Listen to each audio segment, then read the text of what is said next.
Last month, the White House announced it would consider drone strikes against Mexican drug cartels. Recent experience indicates those cartels likely have the capacity to respond in kind. Are we ready for such a scenario? Here with his insights on how we should be planning is Virginia National Guard State Judge Advocate Carter Lee. Mr. Lee, thanks so much for joining me today. Oh, thanks for having me. Happy to talk to you. Well, we're talking about a really interesting topic here. Drone warfare has been an important development in the war in Ukraine, and now you're suggesting we could see a form of drone warfare on or over U.S. soil. What circumstances particularly worry you? I mean, if you look back a couple of weeks ago, there was an interagency letter from one of my own state congressmen, Representative McGuire. But they were concerned about military personnel and Department of Homeland Security personnel on the border and what they could do in case there was any sort of nefarious drone activity. And nefarious is a pretty ambiguous term.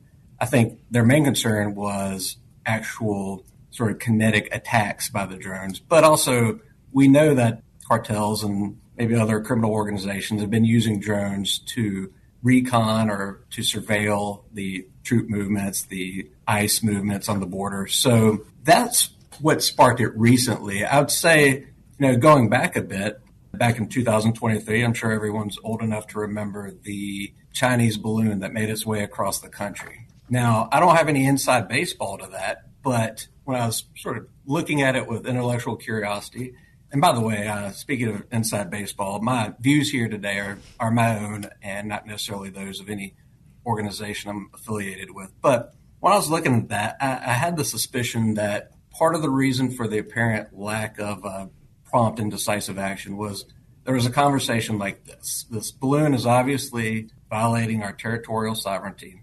However, it's not breaking any international law. They probably was doing some espionage, but espionage is tolerated under international law. So usually in those situations, you fall back on domestic law, or more specifically, a state's sovereign police power. So, it might be fine to spy on the United States internationally under international law, but in the United States, that's illegal. However, if we were looking at domestic law, you'd find that it's actually illegal to damage, destroy, basically interfere with an unmanned aircraft. And so I suspect that was part of the reason for the delay in doing something about it. At the very least, it serves as an example of how there's a gap between the state of unmanned aircraft and the current state of the law, in particular, the law that governs what you can do to secure yourselves against unmanned aircraft. So you're suggesting that one of our adversaries might engage in a kinetic attack using drones, either in response to something that the United States did or as an offensive approach. And I think I'm also understanding that you're saying it's not clear who would be in charge in a situation like this. Do we have a good cross-agency strategy or plan that would say which of the domestic agencies would take charge in a situation where we might have this experience? In my view, no. So the federal government has a monopoly on being able to take certainly kinetic action against a drone and even non-kinetic action for drone mitigation purposes. So the Department of Defense can do it, except for they can only do it to protect designated facilities, designated assets. And similarly, the Department of Justice and Homeland Security, they have their own authorities, but that is for specific assets and missions that pertain to what they do. And the two don't really mix up. The Department of Energy also has a counter-drone authority, and the FAA has some limited exceptions for counter-drone operations around airports. But they're basically siloed. I mean, when I joined the Army, I was thinking I'd be defending the homeland, defending the country. But within the United States, they can only defend themselves. They can only pretty much defend their own assets, their own bases. And even to get to that point, they have to jump through some pretty serious bureaucratic hurdles.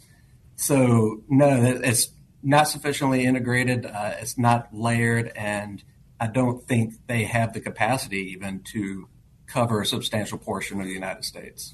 I'm speaking with Carter Lee. He's a Virginia attorney and a colonel in the Virginia National Guard, where he serves as the state judge advocate.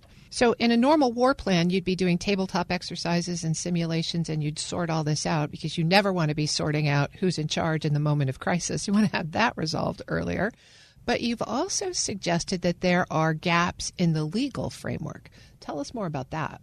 Okay, so, on one end, the laws governing drones themselves are pretty permissive. And that's because drones have a lot of benefits, economic benefits, recreational benefits. And the FAA, for instance, they're in charge of securing aircraft in the navigable airspace. And that's a good thing. However, with drones, the navigable airspace is pretty much everywhere, up to a certain altitude. But, the navigable airspace is right outside my window or 2 inches above the ground in my backyard. So that's a kind of a new chapter in airspace management and airspace security that the law hasn't really caught up with. So you're a legal officer in the Virginia National Guard. Are you having these kinds of conversations with your counterparts in other state National Guards to sort of work through the concerns? Yes, we are, and we work with the National Guard Bureau. Unfortunately, the way the framework is set up, it's pretty tightly and jealously guarded by the 4 federal departments that can actually directly engage in counter-drone or drone mitigation. So we're hoping to get clarification on certain laws. We're hoping to get extensions and modifications of the present laws, but there's not much else we can do besides for that for now. Of course, we always have a right to defend ourselves, but it's an ambiguous question as to whether a drone is displaying hostile intent or hostile act. You mentioned at the top of the interview a letter from a couple of members of Congress. Have they gotten involved? Has the broader Congress gotten involved in trying to resolve this sort of gap in responsibility and legal coverage? Oh, absolutely. There was a hearing a few weeks ago, and that was mainly to deal with the drone sightings above military bases, and it focused a lot on the Department of Defense's counter-drone authority. It's found in Title 10, Section 130I. And I think they definitely put their finger on the problem of there's kind of a bureaucratic holdup. There's a sort of analysis paralysis going on, and there needs to be some more, again, clarification of the law and hopefully extension of the authorities. So what are your recommendations at this point? Who should take the next action and what should it be? Actually, follow up on your previous question. There were some laws that were proposed last year that didn't get it voted in, and there are some that are in the hopper now. There's 2 by Senator Mike Lee, great name, no relation, unfortunately.